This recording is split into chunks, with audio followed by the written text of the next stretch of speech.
Depuis 62 ans, le rituel est immuable. On appelle les guides un à un devant la famille et les amis.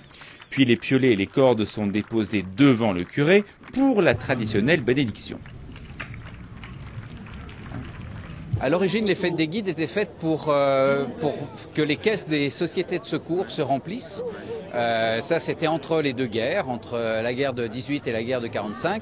Et aujourd'hui, la tradition s'est perpétuée et c'est un véritable regroupement de toute la population locale, mais aussi des touristes qui sont là à ce moment-là. Et c'est une vraie fête pour les guides. Saint-Gervais, Salanches, mais aussi les Contamines Montjoie. Dimanche, c'était un grand jour pour le village du Val-Montjoie qui n'avait plus recruté de guide depuis 30 ans.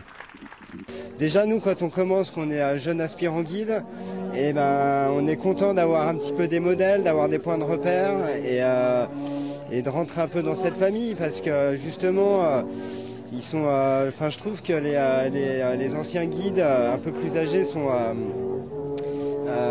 ont beaucoup d'expérience et ont beaucoup à nous apporter. Pour nous, ils nous apportent beaucoup, je trouve. Ouais. Ce qui est bien, c'est qu'il emmène d'autres jeunes derrière lui. Il y a des jeunes Clément Jacquemot, Mathias Dunant, qui suivent derrière, qui sont bientôt guides, donc la relève est assurée. Ouais. Oui, les guides, il y a eu des grands guides de Contamine. On a connu les époques des Simon, et je ne vais pas tous les nommer parce que je vais en oublier, ils ont tous été grands. On a toujours eu des grands guides de Contamine qui sont venus un petit peu travailler au départ à la compagnie de Saint-Gervais, puis après, quand le bureau des Contamines s'est fait, quelques-uns sont montés, mais certains sont restés.